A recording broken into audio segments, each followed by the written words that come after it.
iyo nza kubimenya iyi ndwara itaraza nari gutura ku bitaro nkibanira n'abaganga.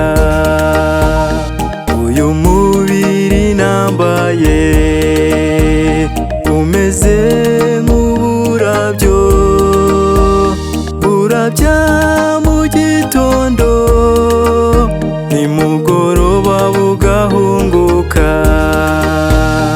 Shimwa Mana watanze ubwenge washyizeho abaganga ngo bagukorere, bakora byinshi ubakoreyemo tukabona ubuzima ubishimirwe.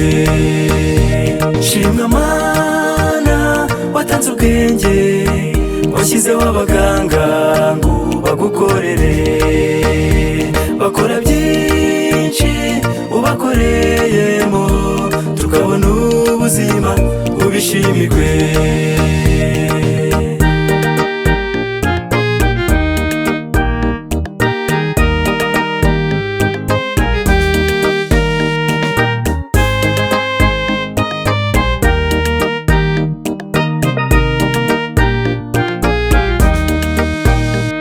Abaganga ntibaryama,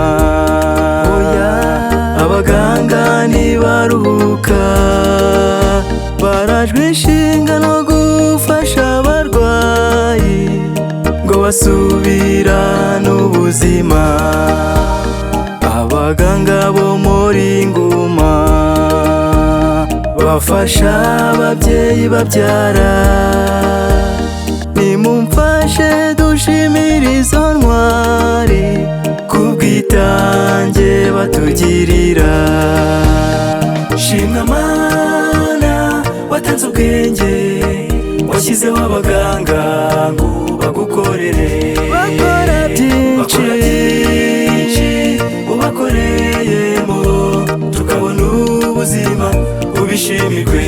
Shimwa Mana, Shimwa Mana watanze ubwenge washyizeho abaganga ngo bagukorere, bakora byinshi ubakoreyemo tukabona ubuzima ubishimirwe.